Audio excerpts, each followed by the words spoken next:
Bonjour, bonsoir à tous, vous qui regardez les vidéos, que ce soit le jour ou la nuit, ici DVD Pro Souvenirs. Et oui, je continue sur l'année 2006, donc sans trop tarder, je vous le montre directement. Donc Backlash 2006, avec le triple menace, et aussi match par équipe triple menace, parce que vu comment ça se voit vraiment à des kilomètres par rapport à ce match. Voilà, et voici la liste des matchs.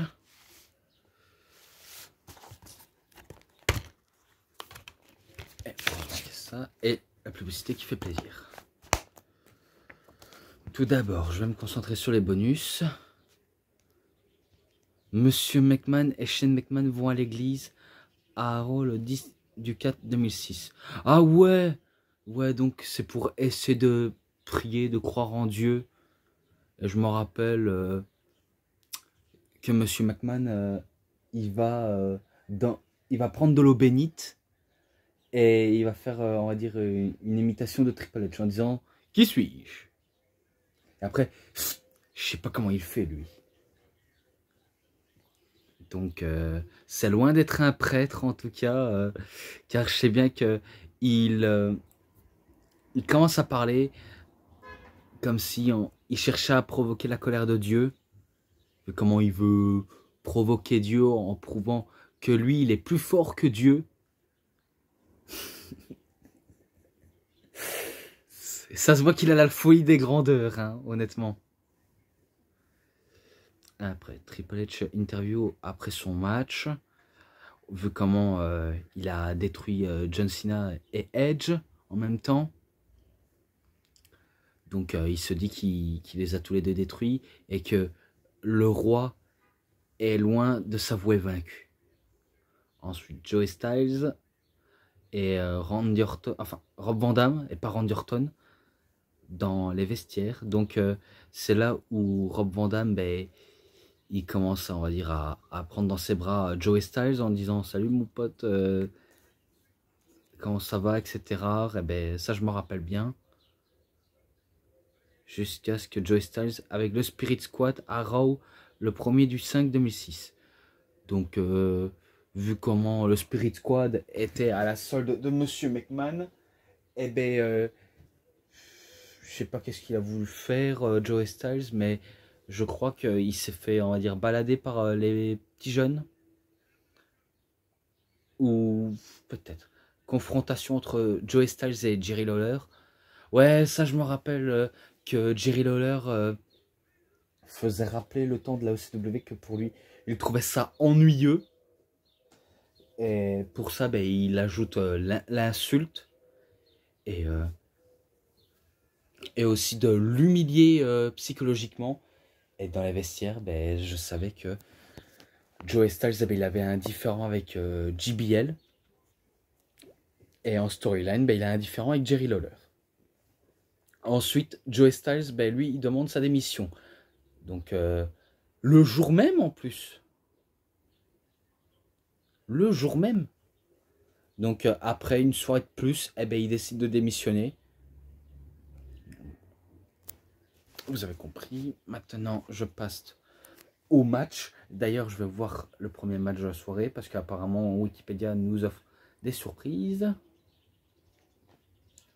Alors, où es-tu? Ah, voilà. Le premier match, c'est un Saturday Night Heat. Voilà, au moins vous le saviez. Goldust contre Rob ou Robert Conway. C'est Goldust qui bat Rob Conway avec sa prise finish. Donc ce match-là, 3,10. Ensuite, Carlito qui bat Chris Masters. Oui, il le bat directement. Vu comment les deux, ils ont enchaîné quelques prises sympas, mais on va dire ça n'a pas été du très grand ouf. Il y en a qui auraient préféré que ce soit Masters, mais dommage quoi. Donc c'est victoire de Carlito. Et ce match-là, 3,20. Ensuite, qui va gagner le triple menace? Je connais et je le sais. J'espère que vous le saviez aussi. Voilà. Ensuite, Umaga contre Ric Flair et qu'il est accompagné Umaga par Armando Alejandro Estrada. c'est sûr que là, je donne pas, on va dire, victoire à Ric Flair, vu comment il se fait, on va dire, écrabouiller par le bulldozer Samouran. Donc c'est pas vraiment, on va dire, du catch basique, c'est plutôt, on va dire, une destruction. Même si Ric Flair, il riposte bien, hein. Mais dommage, c'est victoire de Umaga. Ce match-là, 3,10 aussi. Ensuite, la revanche de WrestleMania, la revanche de New Year's Revolution, peut-être, entre Trish Stratus et Mickie James, pour le championnat féminin de la WWE. Eh ben, je crois qu'il s'est passé un truc qui s'est mal passé en plein match. Et d'ailleurs, je ne déconne pas. Au moment où elle commence à, on va dire, à faire une réception tranquillement, Trish Stratus, son bras se plie. Alors qu'elle ne voulait pas se casser la figure. Donc ça, je me rappelle. Oh là là. Donc le match a dû, on va dire, être mis victoire par Trish Stratus, parce que Mickie James avait sorti de, je sais pas si elle a sorti de sa petite jupe un string, mais en tout cas, elle a sorti un string pour étrangler Trish Stratus. Donc c'est victoire de Trish Stratus par disqualification, et aussi parce qu'elle pouvait plus continuer avec un bras cassé.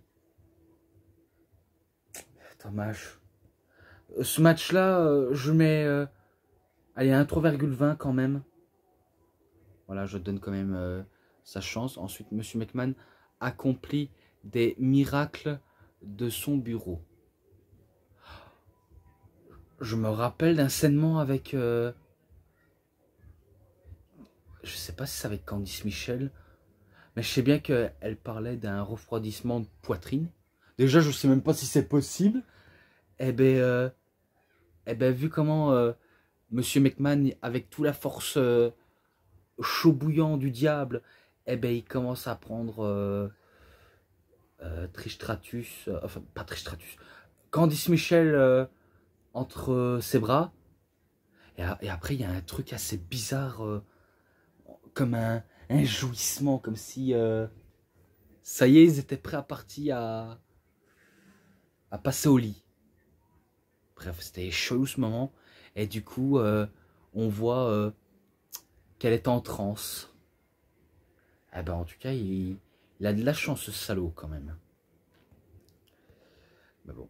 Ensuite, Maria interview Shawn Michaels. Oui, je passe avant le match, mais bon, vous avez compris. Et Shawn Michaels dit peu importe si je suis seul ou accompagné, au moins je sais que de là-haut, Dieu me regarde et que je prie fort à lui, que je pense fort à lui. Vu comment on sait bien que Shawn Michaels est quelqu'un de très religieux, donc il est très pieux, vu comment il est, on va dire, croyant. Et en plus, il doit faire équipe avec Dieu, alors que Dieu n'existe pas dans l'arène. Donc on sait bien que c'est un genre de sketch qui a avantage les McMahon. Donc voilà quoi. Match championnat Money in the Bank contre championnat intercontinental. Ouais, donc la mallette contre la ceinture. Je sais pas s'il va remporter les deux ceintures, Van Damme, vu comment titulaire du contrat. Ouais, d'accord. Donc c'est sa mallette.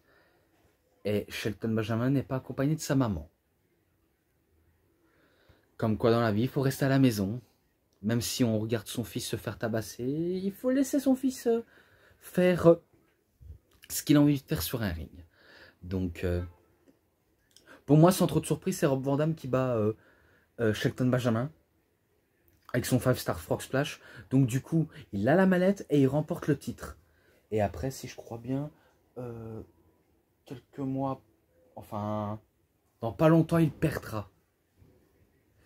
En tout cas, j'espère que c'est ça. Hein. Mais bon, vous avez compris. Ce match-là, 3,40. Donc ça, je suis d'accord. Ensuite, le Big Show contre Kane.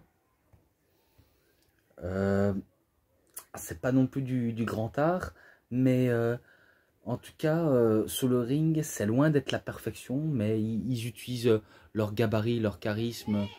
Attendez, je vais vite venir. Donc voilà, je reprends. Comme je disais, ben, le match entre Big Show et Kane. Je sais pas si je l'ai déjà noté, mais en tout cas, j'ai l'impression que je n'ai pas encore dit le résultat. Vu comment les deux monstres, ils misent plutôt sur leur gabarit, sur leur grandeur, et aussi de côté puissance, ben, forcément, il y a un des deux qui sont puissants. Et que peut-être que vous attendez une victoire de Kane, et ben non, c'est victoire de Big Show. Mais pas par... mais pas par tomber. Et... attendez. Ah ben non, non, c'est victoire de ni l'un ni l'autre, vu comment ils étaient tous les deux à l'extérieur du ring. Oui. Oh purée. Je passe vraiment à côté de la plaque. Donc oui, c'est victoire de ni l'un ni l'autre. Voilà, maintenant, je continue. Ah ben, Swan Candice. Donc ça veut dire qu'il est en préparation. Putain. Donc c'est là où il soigne Candice avec un soi-disant refroidissement de poitrine. Refroidissement. Ils ne cesseront jamais de m'étonner. Hein. Et là, Monsieur McMahon et Shane McMahon contre Shawn Michaels et God, Dieu. Alors que Dieu n'est pas là forcément. Et que McMahon, ben, ils en profitent pour, on va dire, l'accueillir. Et il y a même McMahon qui danse carrément. Et que j'ai l'impression qu'on était dans South Park. Donc, ça se voit que les années passent hein, et qu'on est de plus en plus fou, instable mentalement. Mais après, on s'étonne que Shawn Michaels n'aura pas d'autre chance face à ces deux McMahon, les bonnes frites McMahon. Il n'y a rien d'autre à dire. Ça a été une punition pour Shawn Michaels. Et c'était un match sans retenue. En plus de ça, donc vous imaginez bien, il y a Shawn Michaels qui va finir en sang comme Vince avait fini en sang à WrestleMania. Et dire qu'à WrestleMania, ça devait être Shawn Michaels contre Eddie Guerrero, mais voilà, vous connaissez l'histoire, j'ai pas besoin de faire rappeler. Donc changement rapide entre Shane et Vince. Et c'est là où je crois que Vince prend le micro en disant Dieu, viens aider ton catcheur préféré maintenant. Comme si Dieu avait tourné le dos à Shawn Michaels, alors que ce n'est pas vrai. On sait bien que c'est juste une lumière qui fait croire que c'est Dieu. Et il n'y a pas à dire, le diable est bien habité en Monsieur McMahon.